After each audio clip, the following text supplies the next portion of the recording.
Brendan, that is correct. People are starting to gather here at the park to honor Jacob's memory. He was 6 feet 6 inches tall, fun-loving and flamboyant, loved to help other people, but above all, he was devoted to serving his country. Leanne Ray and Amanda Wiley somberly recalled their reactions Wednesday to learning that their longtime friend Jacob Dorwend had died in Iraq. Not good. Pretty much just kind of sat there and cried. Because you can't really do anything else. Yeah, it was really hard. Like, I didn't believe it, and then I kind of still don't believe it. It still doesn't seem real, like this stuff it's not supposed to happen.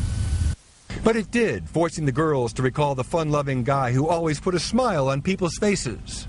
Whenever I think about him, I think about how he would just parade into a room with a goofy smile and say, like, I'm here. He was so sure of himself, and he just knew who he was as a person. He didn't know how to take. He just gave and gave and gave and gave, and like he was one of a kind.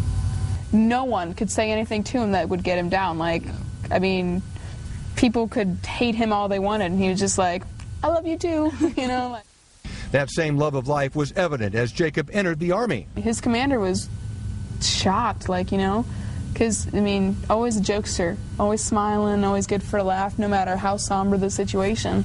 Leanne and Amanda both said they'd asked Jacob if he was worried about the dangers of war. He always told us he was Superman. He was invincible. Nothing could touch him. So, he might have had some, but he didn't show it. He really wasn't scared to die. He said if he died for his country, then he had a purpose in life.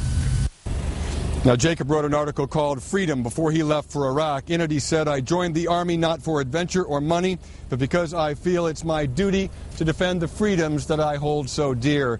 And you can see here that buttons and T-shirts with his likeness have already been printed for this memorial vigil tonight, Brendan.